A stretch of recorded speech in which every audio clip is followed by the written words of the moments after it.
il y a beaucoup d'explications en physique quantique qui peuvent expliquer la communication animale.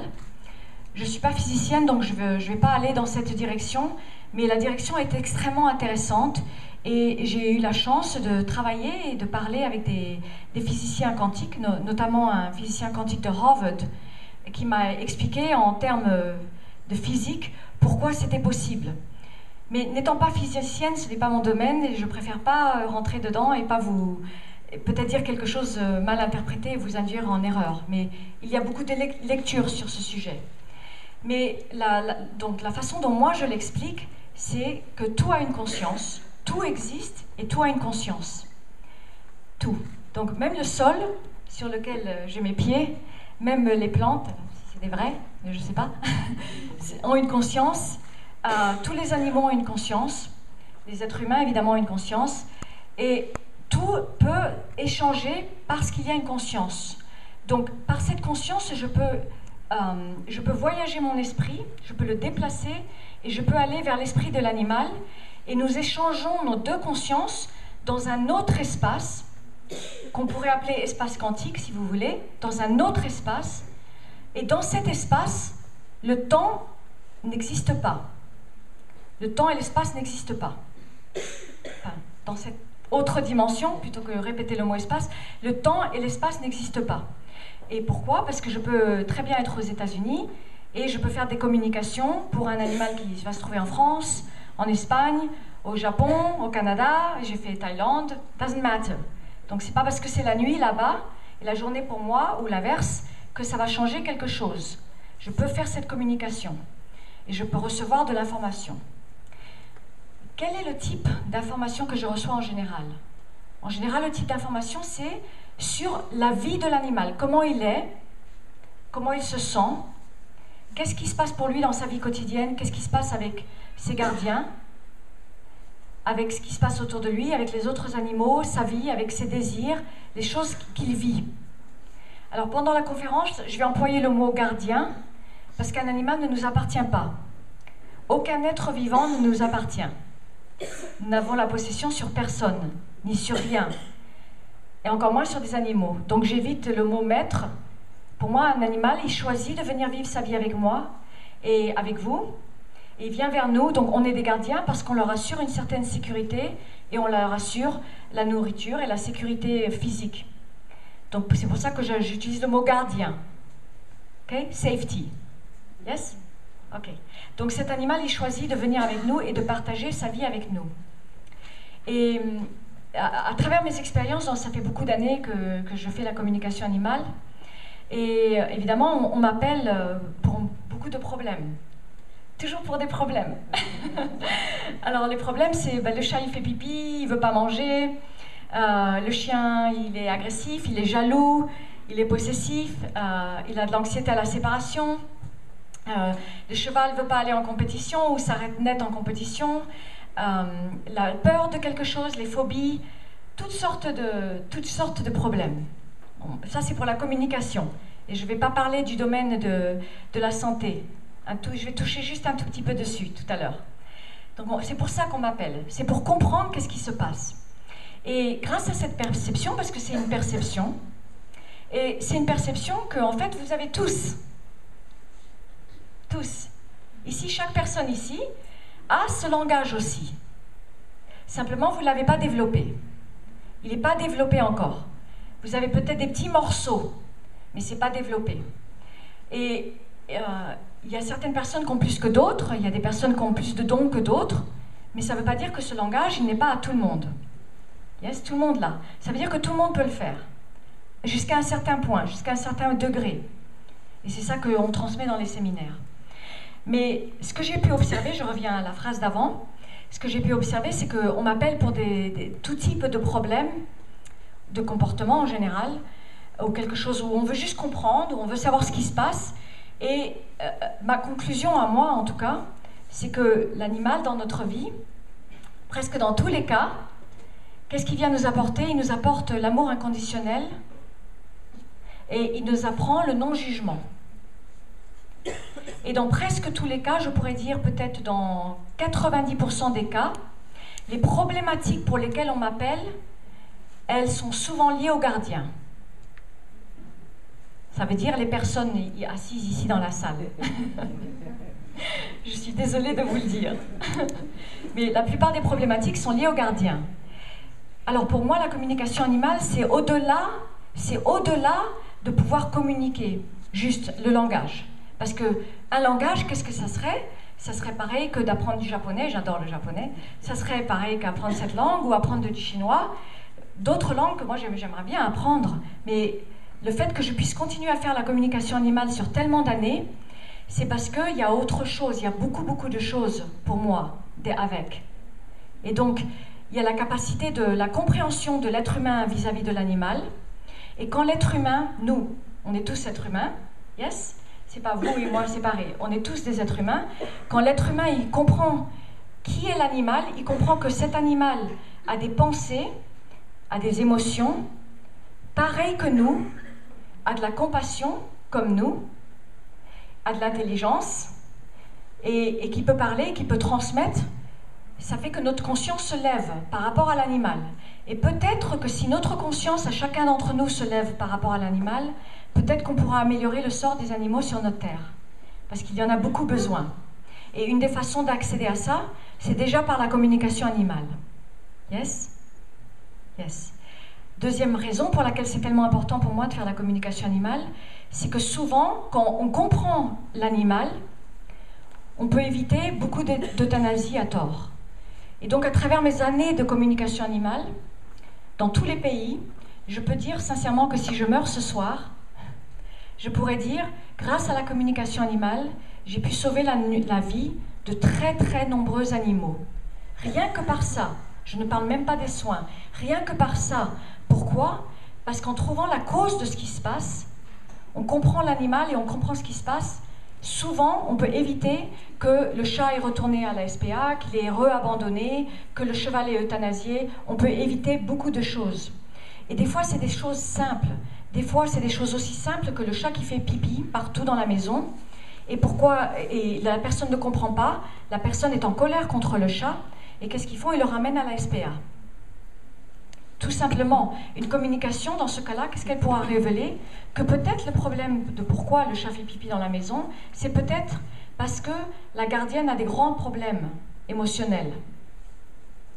Peut-être avec son époux, avec son conjoint, peut-être que des choses qui ne sont pas dites, peut-être des peurs qui ne sont pas dites, qui fait que le chat exprime la problématique et fait pipi. Juste maintenant aux États-Unis, juste avant de partir, j'étais dans l'avion, le dernier texto était dans l'avion, et c'est une amie à moi, une femme qui est en partie medicine woman, et même elle, avec toute son medicine woman, son chat faisait pipi dans toute la maison, et elle a dit, je vais être obligée de le mettre dans un crate, pour qu'il arrête de faire pipi dans toute la maison. Un crate, c'est comme la boîte, là, je ne sais pas comment on appelle ça. Le box, oui. Et donc, je lui ai expliqué les derniers textos dans l'avion juste avant de décoller. J'ai dit, but the reason why it's happening, la raison est pour telle chose qui s'est passée dans ta vie juste maintenant. Et le dernier texto, juste avant le décollage, c'était, yes, you're right, I understand. Oui, tu as raison, je comprends. Et donc, ça va éviter que le chat va être enfermé dans un box et claustrophobie pendant beaucoup de temps. Donc la communication permet de comprendre l'animal. Comprendre ce qui se passe, ça évite énormément de violence par rapport à l'animal, ça évite des euthanasies à tort, et ça évite beaucoup de choses, et ça permet de plus aux gardiens, chers êtres humains, de se comprendre et de comprendre qu'est-ce qui se passe dans sa vie. Yes? Et donc l'animal nous apprend. Et l'autre couche pour laquelle, je vous explique pourquoi je fais de la communication animale. La couche en dessous, la grande raison pour laquelle je fais la communication animale, c'est parce que j'ai découvert, enfin je le savais toujours, mais je l'ai quand même redécouvert à chaque fois, à chaque communication, je redécouvre à quel point il n'y a pas de jugement. Et c'est l'amour inconditionnel. Et ça, vous le savez tous, parce que sinon vous ne seriez pas assis ici dans la salle pour venir m'écouter. Vous le savez tous. Mais je vais vous raconter une petite histoire, pas pour vous faire pleurer, mais pour que vous compreniez à quel point il n'y a pas de jugement. Et c'est l'histoire de Papate. Alors peut-être que s'il y a des personnes qui étaient sur Bordeaux, ils savent qui c'est. C'est une chienne qui a été retrouvée près de Bordeaux. Et elle était attachée avec une corde. Et elle avait été tellement battue qu'il n'y avait plus de peau. Et je vous promets que je ne vais pas vous parler de choses horribles. Je promets. Parce que je veux que vous sortiez d'ici heureux. Mais ce qui était extraordinaire, donc elle avait perdu ses sens. Parce qu'elle avait tellement été battue, elle était attachée, il n'y avait plus de peau. Et en plus, elle avait perdu sa tête. Et donc j'ai quand même réussi à communiquer, on me l'a confié en soins. Et le soin, c'était bon, rétablir son état physique. L'autre partie des choses que je fais, c'était rétablir sa physicalité. Et c'était rétablir un peu son esprit. Et j'ai dit à la personne qui l'a récupérée, elle ne pouvait pas la garder, donc elle appartenait à toute une écurie. Toutes les personnes dans l'écurie s'occupaient d'elle. Et j'ai expliqué à la personne, j'ai dit, je ne peux pas rétablir complètement son esprit parce qu'il y a une partie qui est partie pour toujours, avec la violence, qui est partie pour toujours, comme quelqu'un qui est victime de choses graves, ou qui est victime de guerre, ou qui a vu des choses dans les guerres, ou qui est victime d'abus. Mais je peux récupérer un petit peu. Et donc j'ai beaucoup travaillé avec papa pour récupérer un petit peu. Et ce qui était extraordinaire, quand j'ai fait les communications avec elle, c'est qu'elle m'a montré ce qui s'est passé. Et c'est extrêmement difficile de voir ce qui s'est passé. Et je devais le faire petit à petit parce que c'était trop douloureux pour moi to witness, de témoigner ce qui s'était passé. Mais ce qui était extraordinaire, c'est qu'il n'y avait absolument pas de jugement envers la personne qui avait fait ça, l'homme, c'était un homme qui avait fait ça. Et ensuite, avec un peu d'investigation, beaucoup de choses que j'avais découvertes pendant la communication ont été validées par l'investigation. Et donc ce qu'elle m'avait transmis était juste.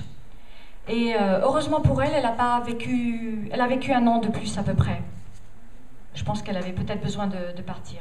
Mais c'est pour cela, c'est pour le non-jugement. Et ce que je veux dire aujourd'hui, je pense que c'est important à savoir ça.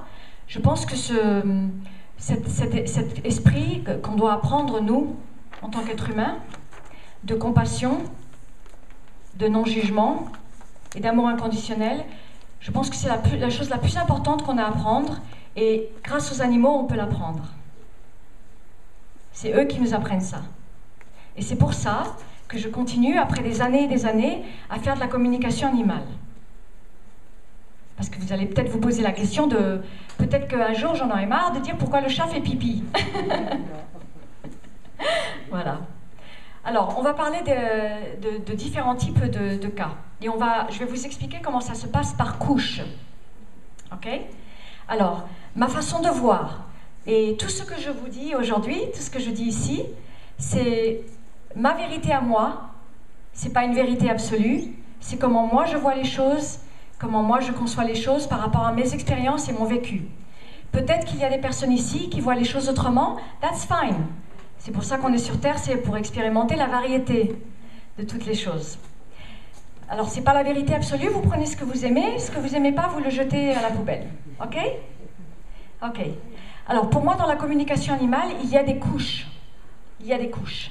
Donc, quand vous venez à un séminaire, vous allez sûrement apprendre les premières couches. Vous allez apprendre déjà à capter, à percevoir. Et ce que vous allez apprendre, c'est à percevoir, par exemple, qu'est-ce qu'il y a autour de l'animal, les couleurs, les sensations, les objets. Vous allez voir des choses qui vous font plaisir. Par exemple, quelqu'un dans un stage a dit « Je vois la piscine de la maison de la voisine ». Ils étaient contents. Ils voient des choses qui se passent dans la vie de l'animal. Première couche, les choses matérielles autour de l'animal. Deuxième couche, les choses émotionnelles. Comment se sent l'animal? Il est heureux, il est triste, il est angoissé, il espère quelque chose, il est jaloux d'un autre animal. Ça, c'est une deuxième couche. Quand vous venez à des séminaires, vous allez être à peu près dans ces couches-là. Vous allez déjà apprendre ça. Et ça, c'est suffisant. Ça, c'est suffisant pour pouvoir communiquer avec votre propre animal. That's fine. That's enough. Yes? Déjà, ça, c'est beaucoup.